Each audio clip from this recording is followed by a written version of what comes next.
Alô, amigos e amigas da TV Cidade, estamos de volta aqui com o programa Bem Viver, Corpo e Mente.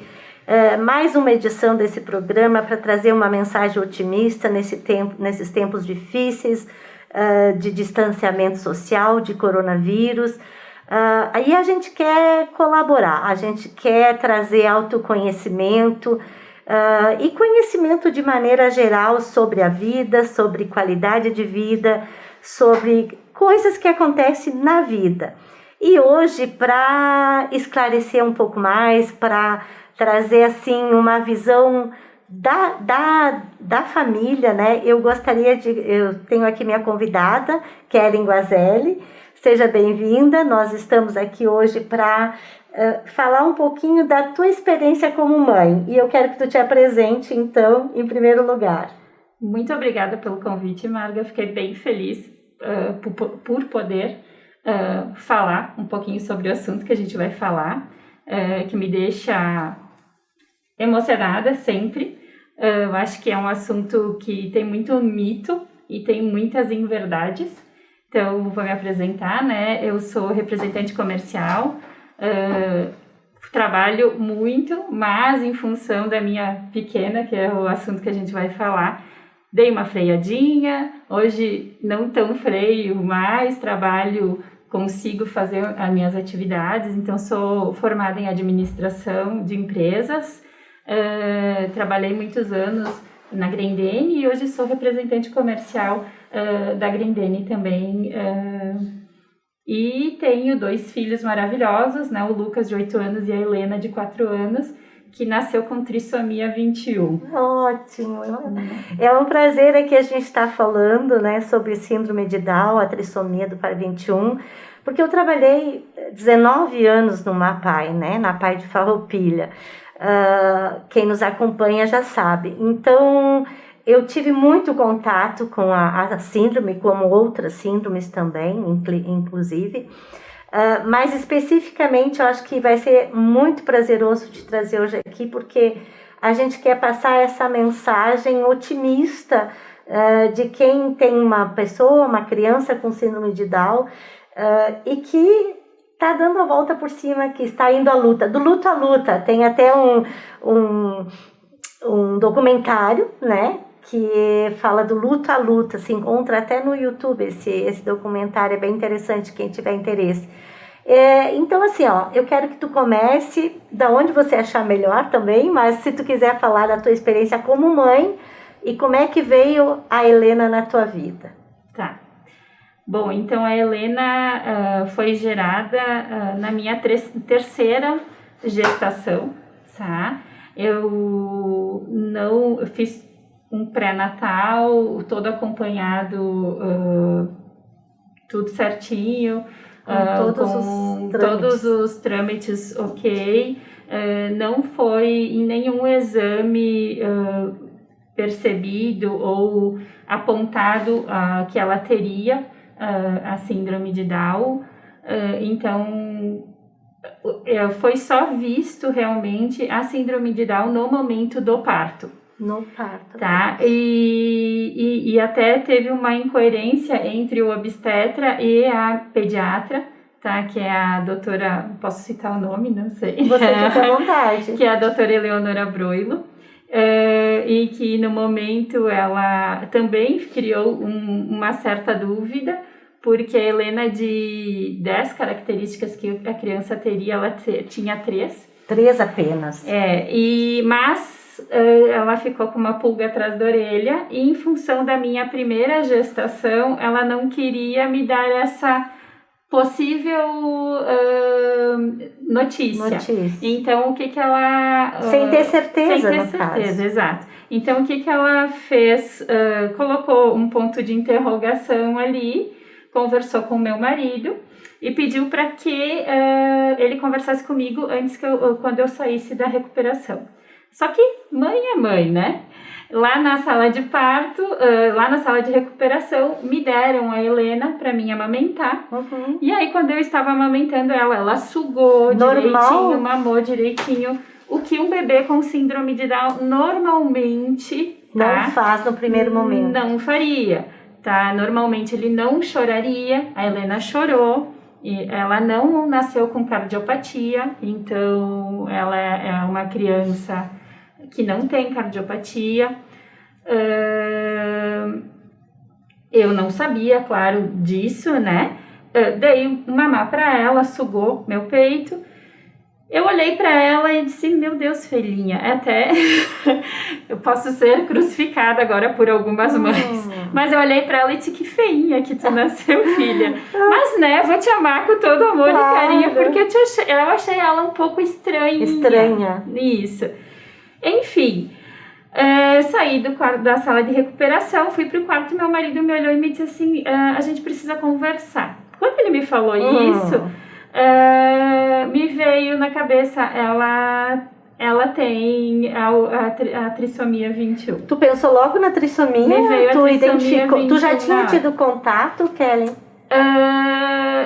Informações? Não, mas memórias de infância, alguma coisa assim, até de visitas de colégio do CNC que eu estudei aqui na APAE. Então, assim, é muito engraçado, tá, Marga? Mas a gente tem coisas que vão nos linkando, vão nos marcando. Tu, como psicóloga, né, pode... né, não sei, tem coisas que a gente não explica, né, vão acontecendo. Fica a nível de inconsciente. Do inconsciente o registro. O registro, fica. Enfim, e nesse momento entrou a doutora Eleonora no quarto e perguntou para ele se ele já havia falado comigo. Eu olhei para ela e disse assim, tá maluca? Eu sempre fui muito direta e objetiva, sem muito mimimi de falar com as pessoas. E ela me olhou e disse assim, eu disse assim, é óbvio que eu vou aceitar minha filha do jeito que ela for. Eu já passei pelo pior. Eu te falo isso porque na primeira gestação que eu tive uma perda de um dia de vida do meu filho. Ele nasceu, eu tive pré-eclâmpsia, ele nasceu com 35 dias. 35 dias, desculpa. 35 semanas. De gestação. Certo. E houve um problema, ele teve 7 paradas cardíacas e veio a falecer com um dia de vida. Claro. Então eu acho que o pior momento para uma mãe passar é a perda de um filho. Então, assim, depois que tu passa pela perda de um filho e quando chegavam para mim, naquele momento que eu perdi o meu filho, que o João Pedro hoje faria 11 anos... Ele era mais velho, então? Foi a minha primeira gestação. Ele faria 11 anos agora daqui um mês, dia 9 de setembro. Olha. Quando tu perde, eu queria, né, sumir. Mas hoje para mim é super resolvido, acho que tá super tranquilo para mim isso. Então... tu quer de qualquer maneira o teu filho, entende? Não importa. Então, para mim, a Helena foi um presente. Eu disse assim, o que eu vou... Eu só preciso que tu me explique o que eu preciso fazer com ela, aonde eu vou ir com ela, o que eu preciso dar de amor a mais para ela. A partir daí, o que tinha que fazer? A partir desse momento, eu comecei a pensar o que eu preciso me dedicar a mais para ela. Então, tu acha que o luto de ter perdido um filho já te deu esses recursos emocionais para tu encarar a síndrome da Helena sem muito luto? Exato. Sem muita perda do filho normal, idealizado. Eu acho não, eu tenho certeza. Eu acredito que o luto maior e o sofrimento maior eu já tinha passei e já carreguei. Então, a partir desse momento, aquele banho de água gelada, que é o que normalmente as mães vêm me falar, ou vêm conversar comigo e me usam como referência... porque eu nunca deixei quando eu recebi a Helena, que eu falo que eu recebi porque eu acho ela é o meu cristalzinho sendo lapidado, uma dádiva, ela é um presente. Quando eu recebi a Helena, eu nunca escondi ela de ninguém, e as pessoas chegavam para mim e perguntavam, não, tu tem certeza? Ela tem síndrome? Sim, ela tem síndrome de Down, ela é ela tem o cariótipo. Cariótipo ela tem completo. O cromossomo 21. Cariótipo cromossomo 21. A gente levou, aí o que aconteceu nesse momento, né? Pra gente ter certeza. A Eleonora, a doutora, por isso que eu falo no nome dela, porque ela nos auxiliou muito nesse momento. Foi muito importante. Foi muito importante. A forma em que ela quis me conduzir, porque ela se preocupou em que meu marido conversasse comigo, né? Porque eles já tinham conversado. Claro. Antes de poder me dar a notícia. Ela já tinha no hospital solicitado, claro, eu já tinha feito a ecocardio na gestação e tinha visto que a Helena não tinha problemas de cardiopatia. Isso que já é meio era um caminho andado. Mas ela já tinha, durante a avaliação do bebê, já verificado e solicitado mais um exame de cardiopatia. Certo. E talvez em função da decorrência do que a gente passou na primeira gestação, mas eu acredito que não, eu acredito que seja pela competência mesmo da profissional. Tá? Ela foi pediatra também do teu outro menino? Foi de todos? Foi dos meus 3 filhos, no caso.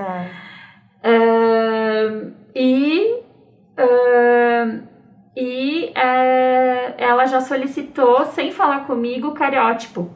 Tá certo. O cariótipo. Então, o que eu vejo que é um grande problema hoje para a maioria das mães, quando entram em contato comigo, o desespero do médico, ou que acabam descobrindo da mesma forma que eu descobri, que foi no parto. No parto.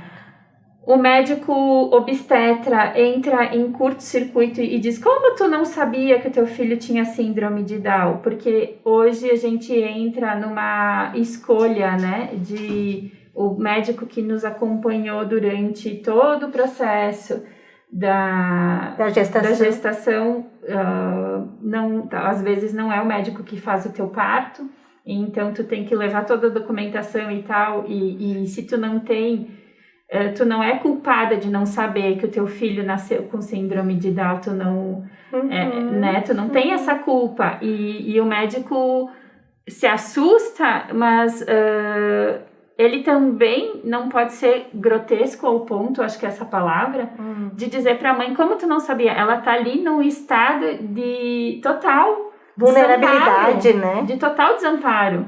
Então ela precisa ser amparada e não levar um soco ou um balde de água gelada na cara, né? Tem que ter um preparo melhor. Tem que ter um preparo maior.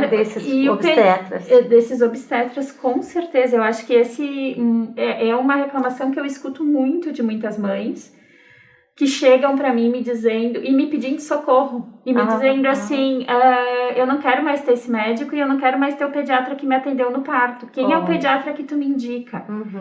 Com certeza aqui na região eu indico a Eleonora, porque ela depois disso, eu não ganho comissão, viu, da Eleonora, porque vai parecer isso, né?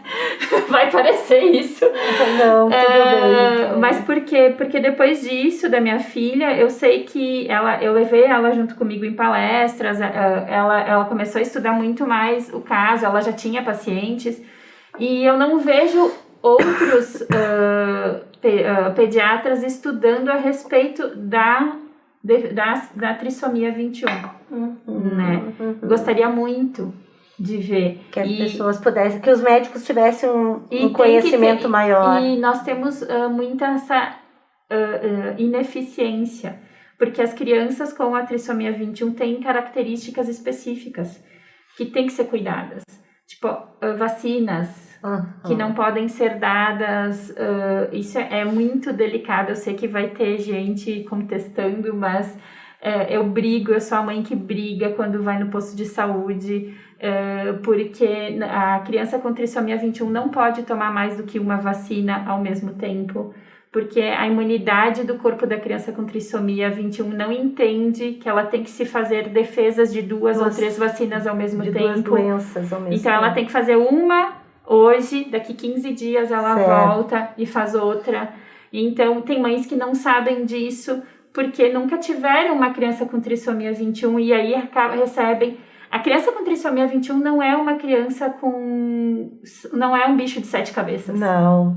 Sabe que esse é o grande problema. As pessoas chegam pra gente e a primeira coisa que eu falo, gente, tu recebeu uma dádiva de Deus, não um bicho de 7 cabeças. É uma criança diferente, que precisa de um olhar diferente, como qualquer criança precisa, porque, né, eu tive a minha filha também com um problema, ela teve um amarelão, que eles chamam tardio, e eu tive todo um processo que ser feito, de luzes, enfim. Eu acho que toda criança, mais dias, menos dias, ela dá um susto e ela vai ter que fazer você se readaptar e ir atrás de conhecimento e entender cada processo. Tu não acredita, Kellen, que todas as crianças são diferentes e a síndrome de Down, ela tem as suas características que têm que ser trabalhadas. Muitas. Acabei de receber um susto com meu filho de 8 anos. Olha. E o que acaba acontecendo? Ele tem 8 anos, a Mana veio depois, certo, né? Então ele tem os ciúmes ele é super ciumento com a Mana. Claro. Tudo é da Mana, a mãe freou um pouquinho o trabalho por causa da Mana, enfim, né? Então, o que aconteceu? Ele tava uma rebeldia com essa história de pandemia, eu não queria ler, e eu surtando com ele porque ele não queria ler nas aulas online, enfim.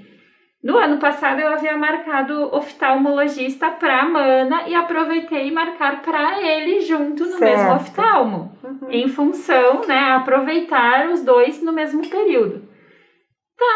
Fui agora marcar, ele tá com 1,75. Com essa idade, com 8 anos. Então, assim, a briga dele comigo por não querer ler era porque ele realmente estava precisando de óculos. Não é porque ele não estava conseguindo, né? Então, eu também precisava me dedicar a ele. Isso não acontece. Só pra Mana, entendeu? Claro. Só que ele não estava sabendo me dizer o motivo. Sim, na escola é comum isso, de crianças que não querem... Parece se negar a aprender, de se negar a fazer as coisas, mas é porque não consegue. Eu lembro de um caso da pai de uma menina que tinha mielomeningocele, ela estava toda hora no banheiro. A professora exigia dela a leitura, a construção de palavras, enfim, e ela queria ir no banheiro. Então, se a criança não está aprendendo, é uma questão de que alguma coisa está difícil para ela. Não é porque ela não quer, ela está fugindo porque está difícil, né? Exato. Então, as crianças têm suas peculiaridades. Não adianta, cada uma vai ter uma característica que vai ter que ser dada uma atenção diferenciada. A gente, na verdade, a questão da trissomia 21, eu acho que a gente... volta a olhar para os pequenos detalhes. É uma criança que faz com que a família comece a olhar para os pequenos detalhes. Eu brinco que a pandemia fez com que as pessoas voltassem a olhar para os pequenos detalhes, né? E o presente da criança com a trissomia 21, que é a síndrome de Down, é uma pandemia antecipada. Foi uma pandemia na tua vida. Isso. Então, o que acaba acontecendo? Eu já olhava os pequenos detalhes e antes. Então, tu percebe a família se unindo, o amor em pequenas coisas. Tipo, que eu não vi o Lucas fazer com 8 anos, com 1, com 1,5, com 2. Eu vi a Helena fazendo. Observou. Sabe? Mais. Torcer por ela dar o primeiro passo, porque eles nascem com a musculatura muito flácida. Bastante hipotonia, né? Muita hipotonia. Então, ir atrás da fisioterapia. Ela começou com fisioterapia com 40 dias de vida, Meu gente. Deus. Hoje a gente, se tu tem uma criança atípica, né? Tu não põe no chão ou em cima de uma bola com 40 dias. Ai, porque ele é muito molinho, não segura nem o pescoço. Mas e por que a criança que tem hipotonia tu põe em cima de uma bola se ela não segura o pescoço? Tu entende? Então a gente exige delas e elas têm uma força. Tem. Que elas mostram, elas são guerreiros, assim, que, meu Deus, a gente tem que... É lindo. Tu falou em pequenos detalhes e eu me lembro muito, assim, porque eu era psicóloga na PAI no início, 4 anos e meio, e depois eu me tornei diretora e eu não atendia diretamente as crianças. Até atendi algumas, mas com os pais, principalmente, eu lembro na sala de espera trabalhar com esses pais, de mostrar para esses pais, né, o quanto a criança estava evoluindo. E às vezes era uma coisinha de nada, era um pequeno detalhe, um sorriso que essa criança dava, um olhar que ela dava. Então eu valorizava isso e fazia com que esses pais vissem esse desenvolvimento, que muitas vezes tu espera um desenvolvimento normal, como outras crianças, e esse não vem, ele vem em outro momento. Isso eu acho que é uma dificuldade, Kellen, não sei se tu sentiu isso. Eu acho que é uma ansiedade. A comparação com o desenvolvimento com outras crianças. Exato, eu acho que é uma ansiedade. Uma ansiedade. E é um grande erro, porque a gente compara, tem o erro e quer comparar. Nenhuma pessoa é igual a outra. E é o grande erro. Nenhuma criança nasce igual a outra. Exato. E nem na trissomia 21 vai nascer igual a outra. Até porque eles têm a cabecinha diferente. A maturidade diferente. Por isso que a gente exige e precisa desses profissionais trabalhando neles. Então, assim, e uma criança que não tem, atípica, também tem as suas dificuldades. Às vezes ela vai ser mais ágil no correr e vai ser com mais dificuldade no falar. Uhum. Então, ela aprendeu a correr antes, não se preocupe, ela vai falar depois. Às vezes a ansiedade dos pais, tu quer dizer, né, que essa criança atrapalha porque há uma pressão muito grande sobre essa criança.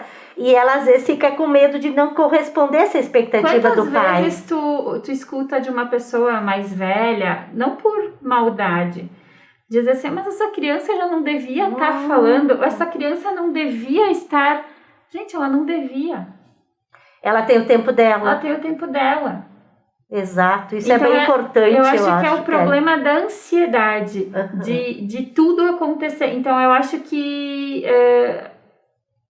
eu acho que esse problema da ansiedade, do ter que acontecer, com 8 meses a Helena teve a síndrome de West.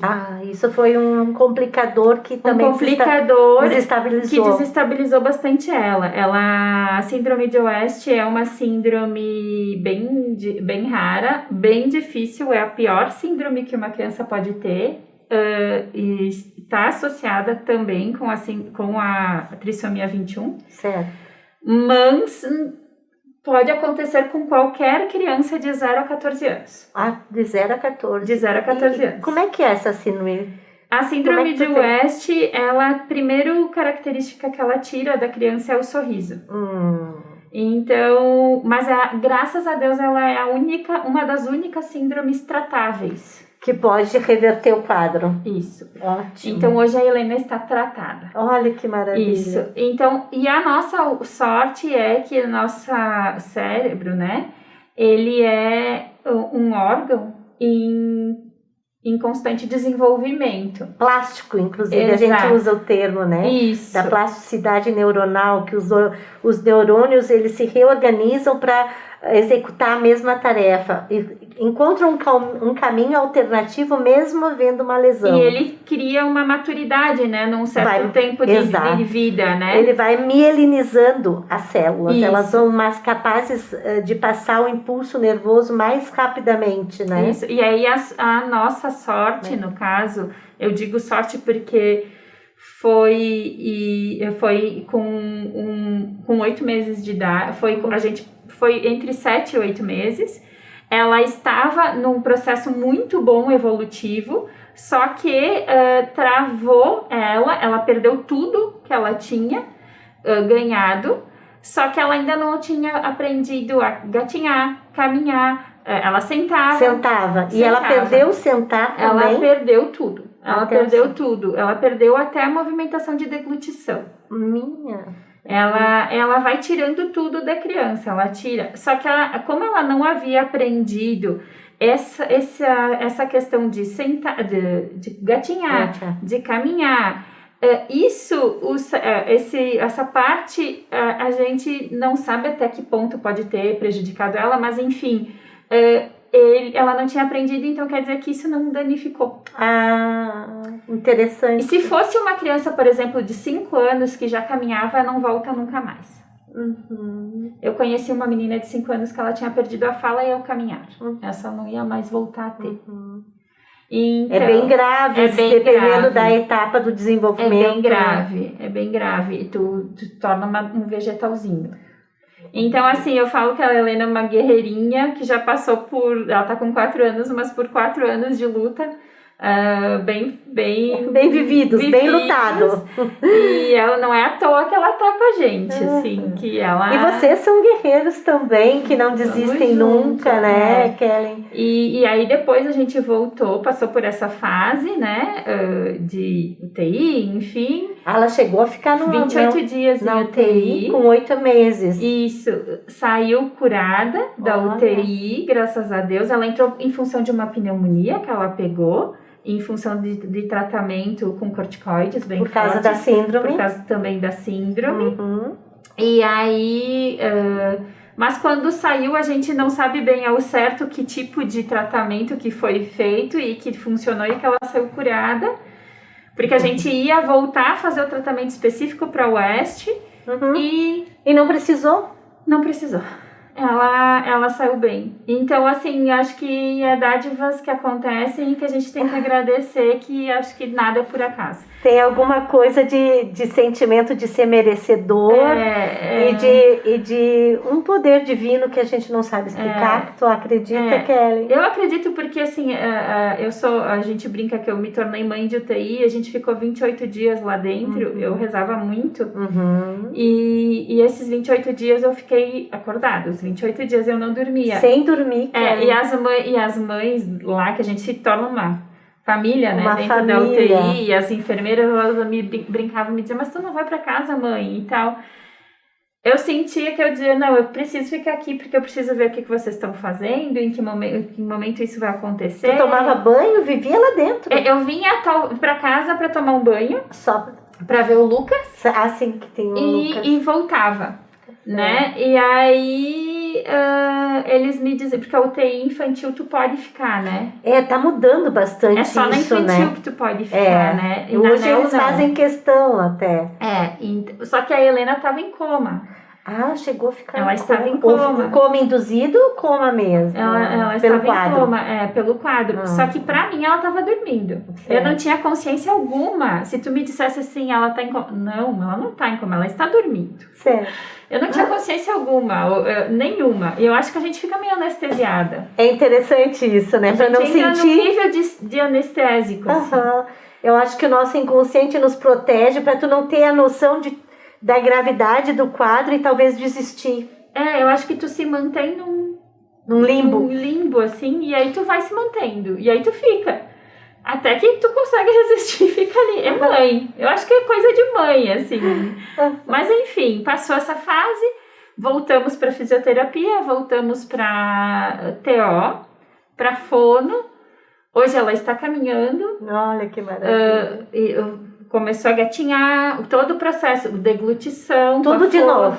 Aí eu lembro quando a gente saiu... De deglutição ela nem tinha tido, porque ela saiu mamando, né? Exato. Ela foi exatamente por conta da síndrome. Pra te ter uma ideia, a criança quando nasce, ela nasce com a musculatura da deglutição, né? Porque ela já nasce sugando. Capaz de sugar. A Helena saiu da UTI sem sugar.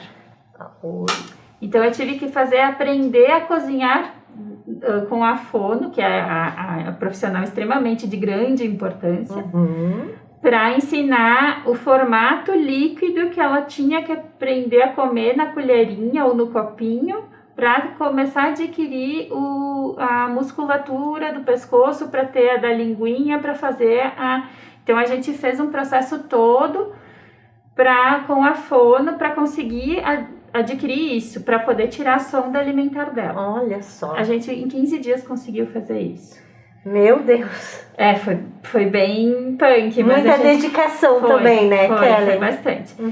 E aí depois disso a gente, então, físio, TO, E a gente continua, né? Continua. Agora, com a pandemia, a gente reduziu bastante. Claro. Porque, claro, as meninas têm todo um cuidado, um processo. Elas são as mesmas desde que a Helena começou lá do início. Elas acompanharam todo o processo. As meninas que tu fala da escola onde da fisioterapia. Da físio. São os profissionais que atendem a Helena são os mesmos desde os 40 dias da Helena. Ótimo. Cria vínculo, né? A gente tem esse vínculo, a gente mantém elas, até porque eu acho que é de extrema importância a criança também ter confiança com o profissional. Eu vejo muito isso. Eu acho que a criança se liberta muito mais. Claro. Com terapia, a Helena faz também, que é aquela terapia assistida com cachorro. Como é que é o nome? Cão terapia. Olha que legal. Que é a questão de dessensibilizar, porque elas nascem com muita sensibilidade no pezinho, na mãozinha, que é o órgão que eles têm, né? Mais sensibilidade, então tem que tirar essa sensibilidade quando nasce. Então, assim, entender mais a criança, né? Eu acho que esses profissionais, claro, quando tu recebe a criança com trissomia 21, tu não vai sair correndo atrás de todos esses profissionais. Claro, porque a coisa pode ser gradativa, né? Gradativa. Eu acho que é importante o pediatra... A primeira coisa que a doutora me orientou vai atrás... Vamos fazer esses exames, mas vamos atrás de uma fisioterapeuta, né? Em Bobat, especializada em Bobat. Certo. Especializada em Bobat. Eu conheci um pouco do método lá na PAI que a nossa fisioterapeuta utilizava. Que daí usa bolas, usa as redes, usa essa questão sensorial, usa a questão de luzes. E eu vou te dizer, Marga, a questão da UEST, eu só percebi, eu acredito, em função de a Helena ser uma criança com trissomia 21. E já estar em atendimento? Eu acredito que se fosse o Lucas, talvez a minha mãe percebesse, porque eu não tinha tanto parâmetro para avaliar com ele quanto eu tinha com ela. Claro. Assim. E ela fosse me falar, eu ia dizer, mãe, bobagem. Tu tá vendo coisa. Sabe aquela coisa de vó, né? Claro. A vó tá vendo coisa. E como era o meu olhar, eu comecei a perguntar, porque ela tinha 45 convulsões por minuto. Exatamente. Como sintoma primeiro? Eu ia te perguntar da síndrome de West. Isso. São convulsões. Era um tremor apenas. E aí quando ela piscava o olho. E parecia um choquinho, assim. Um choquinho. Isso. E aí eu olhava pra ela e aquilo me incomodava, dizendo, o que é? Aí poderia ser incômodo da luz, poderia ser... Só que, né, não tá certo isso, é alguma coisa. Não se satisfez. E não sorria, né? Tinha esses dois sintomas. Parou de sorrir. Isso. E aí, mais uma vez, eu fui a pediatra daí me encaminhou para fazer um exame, e aí nesse exame dá o resultado. Então, me parece assim que houve uma aceitação muito legal assim do quadro, por conta desse luto que tu falou, e vocês foram à luta, embora tenha tido esse percalço aí da síndrome de West, mas também não desistiram aí, continuaram lutando, né? Mas tu acha assim que para as outras mães isso não é tão fácil, me parece, né? O que recursos essas mães podem ter para poder, aonde buscar ajuda para poder ter essa força, essas informações sobre o que estimular, como estimular. Eu acredito, assim, hoje em Farroupilha eu sinto uma falta da comunidade de mães da trissomia 21, tá? A gente não tem essa comunidade de mães da trissomia 21 em Farroupilha. Grupo que possa reunir toda... Isso. É uma ideia. Eu acho que é uma coisa que a gente poderia botar em pauta, assuntos, auxiliar, mostrar que não é esse bicho, claro. Botar as experiências uma das outras, porque assim como eu tenho experiência, outras com crianças mais velhas podem colocar. Tem a questão toda de iniciação à escola, né? A Helena hoje vai para a escola. Exatamente esse ponto que eu queria chegar, né? A questão da inclusão, como é que tu vê da Helena na escola, como é que ela começou esse processo, que agora deu essa parada, né? Isso. Mas ela já está em escola maternal, Maternal. desde ela quando? Começou há 2 anos. Com os 2, ela tinha 2 anos. Não, com 3 anos eu coloquei ela. Há 2 anos atrás. Isso. E aí foi super tranquilo, tá? A adaptação foi legal. Foi bem tranquila, mas eu me apresentei. O que eu fiz? Eu fui à escola, eu quis dar a mesma escola para ela que o meu filho mais velho foi. Eu não quis dar uma outra escola para ela. Eu quis dar a mesma escola para ela com a mesma experiência. Certo. O que a maioria dos pais, eu acho que vem, é que não podem dar essa mesma experiência para os filhos. Então, eu acho que é parte daí. Às vezes, a gente coloca essa problemática. Eu já quis dar a mesma experiência. A criança tem que ter, na tua opinião, a criança tem que ter essa experiência de estar com outras crianças ditas normais, interagindo, sendo inclusa de maneira... Até porque, Marga, a criança atípica, ela não enxerga a deficiência. Não enxerga. Quem enxerga a deficiência são os pais. Então, a primeira coisa que eu fiz foi fazer uma carta de apresentação para a escola e para os pais da escola da Helena. Antes de começar a reunião da escolinha, que é na Fonte de Ideias, né? Certo. Que a Helena vai, eu entreguei para todos os pais da turma da Helena uma cartinha. Porque eles não são obrigados a entender o que a Helena sente sendo uma criança típica. Então eu expliquei que ela sendo agarrada, ela sendo apertada, ela vai reagir ou com um tapa, ou com uma mordida, ou de alguma maneira que ela não goste. Né? É uma defesa dela. É uma defesa dela, não assim maldade. Como de qualquer outra criança, exato. Então eu expliquei que a trissomia 21 não é uma doença, que não é contagiosa, que não pega. Que, sabe, eu fiz toda uma cartinha explicando. Perfeito. E aí eles me receberam de uma maneira, e receberam a Helena de uma maneira mais tranquila e amigável, eu acho. De tipo assim, ai, que bacana, e como eles... Então não é aquela coisa assim, ai, é a mãe da menininha com síndrome de Down. Não, é a mãe da Helena. Eu acho muito interessante essa tua postura, porque o que eu vejo muitas vezes é de pais, inclusive teve experiência de pais que tiraram os seus filhos da escola porque tinha uma criança com síndrome de Down, até achando realmente que podia pegar. Teve mães que falaram, mas é bom que falem também as suas dúvidas, né? Os outros pais que falem suas dúvidas para poder serem esclarecidos. Porque se tu fica para ti a dúvida e manda teu filho se afastar da criança com síndrome de Down, é muito pior, né? Sem saber, sem realmente ter consciência e conhecimento do que é a síndrome. Porque eu vejo assim, ó, Marga, eu dando para minha filha a condição que o meu filho teve e a condição que ela pode ter dentro, junto com as demais crianças, elas despertam muito mais curiosidade para ela. Claro. Ela vê eles fazendo, por mais que ela não faça, mas ela instiga a curiosidade dela a fazer, pelo menos parecido. Do jeito dela. Do jeito dela. Isso é uma questão muito importante na inclusão. Antigamente se dizia que tu não podia botar uma criança com síndrome de Down ou qualquer outra deficiência numa escola regular, porque ela se frustrava porque ela não conseguia fazer aquilo que os outros faziam. Mas, ao contrário, também é verdadeiro. E, aliás, é muito mais prejudicial tu botar ela segregar numa escola onde ela não tem um parâmetro para se espelhar, para evoluir, do que tentar... Ela sofreu uma certa rejeição na escola regular, muitas vezes, por ignorar alguns aspectos da síndrome, né? E os pais... Mas, pelo menos, ela está tendo uma oportunidade ali de se espelhar em alguém que evolui.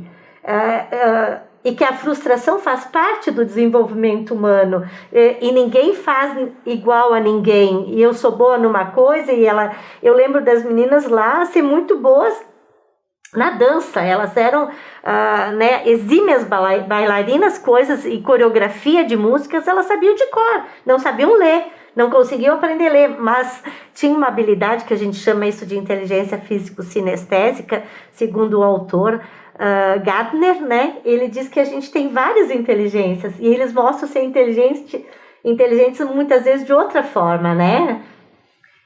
A tua experiência. Então eu imagino isso, sabe? Que eu tenho que dar a oportunidade para ela. Ótimo. E assim, ela agora tá assistindo aulas online uma vez por semana, né? Que amor. E ela senta na cadeira e ela fica ali maravilhada olhando as crianças. E aí ela não fala ainda, né? Certo. Mas ela balbucia. Então, assim, teve um coleguinha que falou uma palavra no vídeo. Ela repetiu do jeitinho dela. Do jeitinho dela. Então, assim, eles estimulam muito ela. Exatamente. Então, a escola também fez todo um preparo, chamou as profissionais que atendem ela na físio, na fono, para ver a questão de... Então, isso eu senti, assim, que eu fui muito acolhida, claro. Perfeito. A Helena tá numa escola pequena, né? Sim. Eu ainda sei que eu vou passar por uma outra fase, que é de uma escola maior, que é muito mais difícil. Eu vejo relatos de um grupo de mães que eu participo de Caxias do Sul, são 75 mães, que falam da questão de problemas que acontecem com as crianças maiores em função de aprendizado de leitura, enfim, nas escolas maiores. Agressividade também tem. Isso. Eu tinha muitas queixas de agressividade que as professoras não sabiam lidar. Não sabem lidar. E eu acho que conforme vai crescendo a criança, vai aparecendo a problemática da discriminação. Claro. E eles também vão se tornando conscientes disso. Eles se dão conta. Isso. Eu acho que aí é que vem o grande problema. Eu brinco, enquanto é pequenininho é bonitinho, né? Depois que cresce é que vem o problema. Então eu acredito que eu estou me preparando para essa problemática futura. E quem sabe não seja tão problemática, se Deus quiser, a escola está evoluindo, eles estão buscando auxílio, estão buscando conhecimento, né? Eu acho que nós tivemos experiências maravilhosas com inclusão de criança com deficiência. A minha caminhada foi longa e eu tenho muitas experiências boas e muito positivas de pais me dizerem assim, olha, meu filho, não é só isso, né?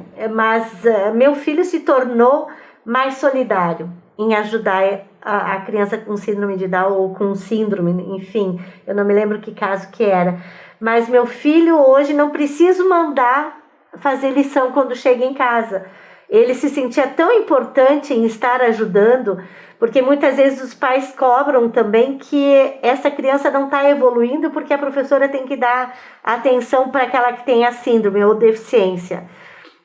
Mas esse pai era tão consciente que ele diz, olha, meu filho evoluiu em outras áreas, não só a aprendizagem formal, né, ou a aquisição da leitura e da escrita, mas a questão da solidariedade, da convivência humana em harmonia, de ajudar o outro a crescer, a amparar o outro e ser solidário. Isso é muito importante, é uma aprendizagem maravilhosa que eu acho que a inclusão oportuniza a todas as crianças, a professores, enfim, ao grupo de famílias que convive.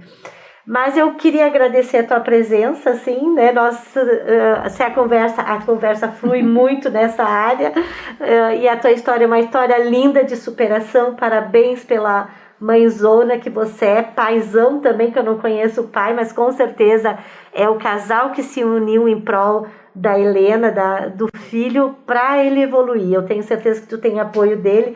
O papel da mãe às vezes é mais íntimo com essa criança, mas eu tenho certeza que tem o respaldo desse pai também, e esse apoio, e o trabalho dele também, com certeza. Parabéns para vocês, e eu te passo a palavra para deixar as tuas últimas considerações. Obrigada, Marga. Obrigada mais uma vez por ter me convidado. E fica aí, se alguém quiser entrar em contato, tiver interesse de falar a respeito do assunto, né, com a mãe da Helena, que a gente se torna, né, mãe da Helena. Exato. Tiver dúvidas também, pode entrar em contato comigo através do meu Instagram, vou deixar, né, posso depois passar para o pessoal, até para que é Kellen Guazelli, e não é o bicho de 7 cabeças. A criança com síndrome de Down é maravilhosa, é o que eu costumo falar para as mães que recebem essa criança, que é só amor e carinho e com um pouquinho de desafio. Paciência, tolerância e estímulo, muito estímulo, né, Kelly? É isso aí. Obrigada, pessoal, e até o próximo.